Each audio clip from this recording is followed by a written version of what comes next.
अगर आपको अभी-अभी पता चला है कि आपको पीसीओडी हो चुका है और आपको मेटफॉर्मिन या इनमें से कोई भी दवाई लेने के लिए बोला गया है, तो आज का वीडियो स्पेशली आप ही के लिए बनाया गया है। बिकॉज़ आज की वीडियो में हम बात करेंगे कि पीसीओडी और डायबिटीज़ का कनेक्शन क्या है, क्योंकि मेटफॉर्मिन डायबिटीज़ की दवाई होती है, पीसीओडी की नहीं। और इसके अलावा आप नेचुरली क्या-क्या चीज़ें घर पे कर सकते हो सो दैट आपका पीसीओडी कल को आपको डायबिटीज़ ना दे दे। सो एक डायरी और पेन ले लो, क्योंकि डाइट, वर्कआउट, लाइफस्टाइल सब चीज़ों के बारे में इस वीडियो में बात होने वाली है।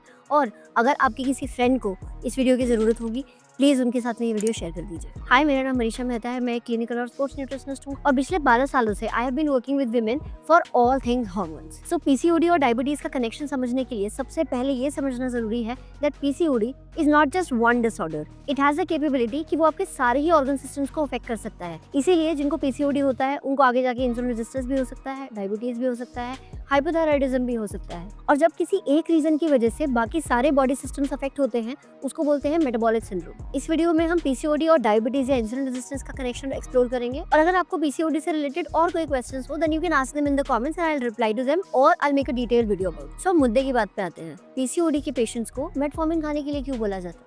जो रीजन आपको बार-बार बताया जा रहा है वो एक्चुअली पूरी तरीके से सही नहीं है। पीसीओडी की वजह से इंसुलिन रेजिस्टेंस नहीं हो रहा है, आपकी बॉडी में ब्लड ग्लूकोज इम्बैलेंस है, जिसकी वजह से इंसुलिन रेजिस्टेंस हो रहा है, जिसकी वजह से आपके हार्मोन्स अफेक्ट होते हैं। अभी ब्लड ग्लूकोज इम्बैलेंस क्या होता है? जब हम खाना खाते हैं तो जो भी हमने कार्ब्स खाए हैं वो ग्लूकोज में कन्वर्ट होते हैं, जो भी फैट्स खाए हैं वो फैटी एसिड्स में, और प्रोटीन्स अमीनो एसिड्स बनते हैं। और जितना भी ये ग्लूकोज है वो हमारी बॉडी यूज करती है एनर्जी बनाने के लिए। इंसुलिन एक हार्मोन है जो एक गेट पास की तरीके से काम करता है और ग्लूकोज को सेल के अंदर ले जाने में हेल्प करता है। बट अगर आपकी डाइट में सिंपल कार्बोहाइड्रेट ज्यादा होते हैं, for example simple sugars, white bread, और फाइबर कम होता है, प्रोटीन कम होता है, उसकी वजह से ग्लूकोज बहुत ही जल्दी ब्लड में जाता है और उतना लोड हमारी बॉडी एक साथ हैंडल नहीं कर पाती है। ग्लूकोज का ये जो एक्स्ट्रा लोड है ये चला जाता है फैट में डिपॉजिट होने के लिए, सो दैट बाद में जब एनर्जी की जरूरत हो तब वो काम आएगा। बट हमारे डेली रूटीन में वो मौका कभी आ ही नहीं पाता है। इसकी वजह से फैट बढ़ता जाता है और इंसुलिन के लिए सेल के अंदर जाना भी मुश्किल होता जाता है। इंसुलिन की इस डिसेबिलिटी को कवर करने के लिए हमारी बॉडी, हमारा पैंक्रियास और ज्यादा इंसुलिन बनाता है, पर तब भी क्योंकि कंटिन्यूअसली हमारा डाइट ठीक नहीं हो पा रहा है, दैट्स व्हाई इंसुलिन का भी लेवल बढ़ रहा है, बट साथ के साथ फैट का भी लेवल बढ़ता जाता है। इसी इम्बैलेंस की वजह से बाकी हार्मोन्स भी इम्बैलेंस होने लगते हैं and then eventually it reaches to your ovaries and uterus. Ovaries को ये इंसुलिन इस तरीके से अफेक्ट करता है कि जब इंसुलिन और ब्लड ग्लूकोज कंटिन्यूअसली ज्यादा रहता है,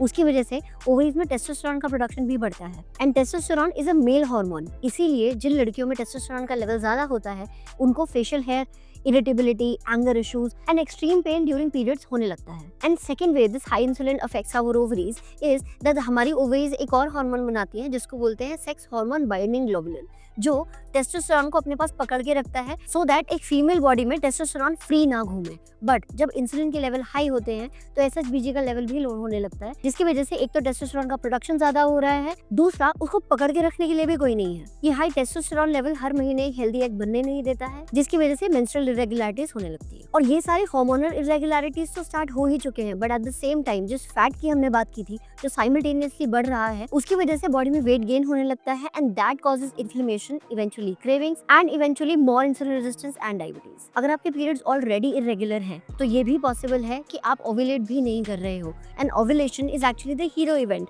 of our entire menstrual cycle. अगर आप ओव्यूलेट नहीं कर रहे हो तो not only your fertility is going to get affected, but also your bone health, your metabolism, they will also get affected. आप ओव्यूलेट कर रहे हो या नहीं ये चेक करने का एक बहुत ही ईजी मेथड है जो आप घर पे यूज कर सकते हो। जब आपके पीरियड्स खत्म हो चुके हैं उसके 6 से 7 दिन बाद अगले 3-4 दिन के लिए, that means around 11th to 14th day of your cycle, that's the time when your cervical fluid should look like egg white if you are ovulating. If that's not happening, there is a fair chance that you are not ovulating at all. Fertility improve करने के लिए, अपने ovulation को ठीक करने के लिए मैंने एक बहुत ही डिटेल्ड वीडियो बनाया था जिसको मैं यहाँ पर लिंक कर दूंगी।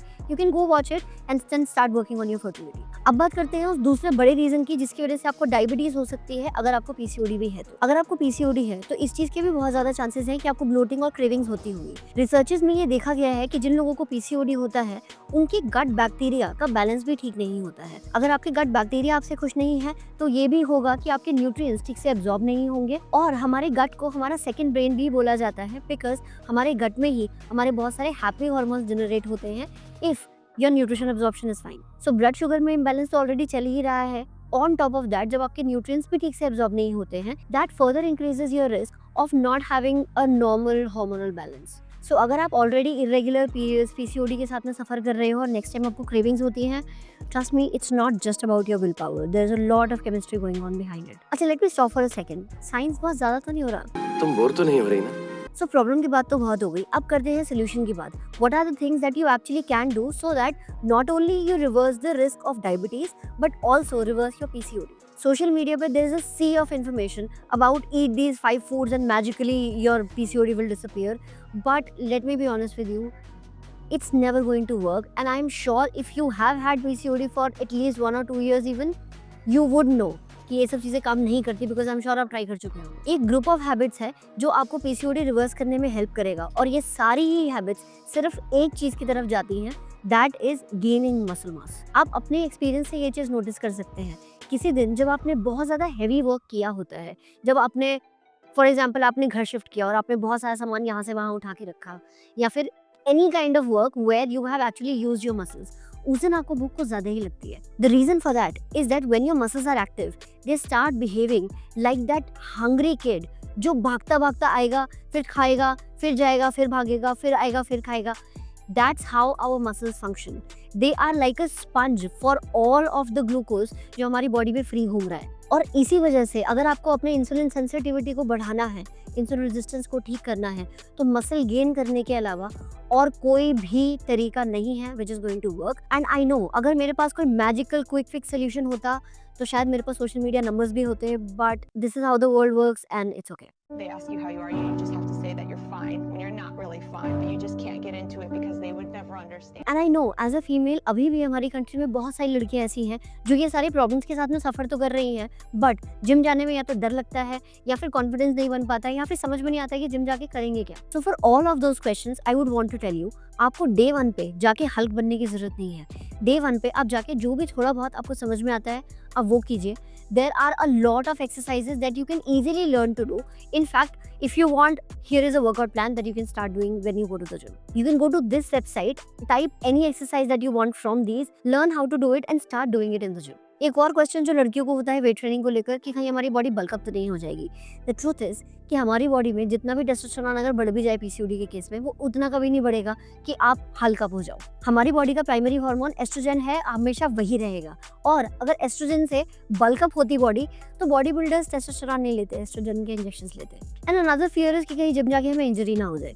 The truth is as I said, आपको जिम जाते ही फटाफट से बहुत सारा वेट नहीं उठा लेना है। धीरे धीरे आप अपनी इंटेंसिटी बढ़ाओगे, आपकी बॉडी आपको खुद गाइड करेगी। जब आपको लगेगा कि आपकी स्ट्रेंथ बढ़ रही है तब आप थोड़ा थोड़ा करके वेट बढ़ा सकते हो। और जब आप जिम जाना शुरू करोगे तो जो भी डंबल आपको बहुत ही लाइट लगे उससे थोड़ा सा हैवी वाला डंबल आप उठा सकते हो, and that will be more than enough. तो हमने इस वीडियो में जितनी भी चीज़ों की बात की है उन सबको कंक्लूड करके एक एक्शन प्लान बनाते हैं। Number 1, start doing strength training 3 to 4 times in a week, not more than that. Second, आपकी बॉडी में ब्लड ग्लूकोज एकदम से रिलीज ना हो, उसके लिए आपको प्रोटीन और फाइबर थोड़ा सा बढ़ाना है। दैट मीन्स आपकी प्लेट में ऑलमोस्ट 40 to 50% हिस्सा या तो दही, दाल, सब्जी या अंडा, चिकन, जो भी चीज़ें आप खाते हो उन सबसे भरा हुआ होना चाहिए, rather than the full plate of rice and roti. Third thing, start trekking your ovulation on a monthly basis. And fourth, अगर आपको अपनी साइकिल के अलावा कोई भी ऐसे सिम्टम्स फील होते हैं जो आपको नॉर्मल नहीं लग रहे हैं, आपको उसके बारे में अपने डॉक्टर से या अपने डाइटिशियन से ज़रूर बात करनी चाहिए। अगर आप अपने हार्मोन्स को समझने की कोशिश करना चाहते हो, इस टॉपिक में और ज़्यादा डीप जाना चाहते हो, तो इसके लिए पूरी प्लेलिस्ट मैंने बनाई हुई है, उसको मैं यहाँ पर लिंक कर दूंगी। You can watch any video from that, share it with your friends, have a discussion about it, and I hope you make a lot of aware choices and fix your hormones from the root. And with that hope, I'll see you in the next video. Bye.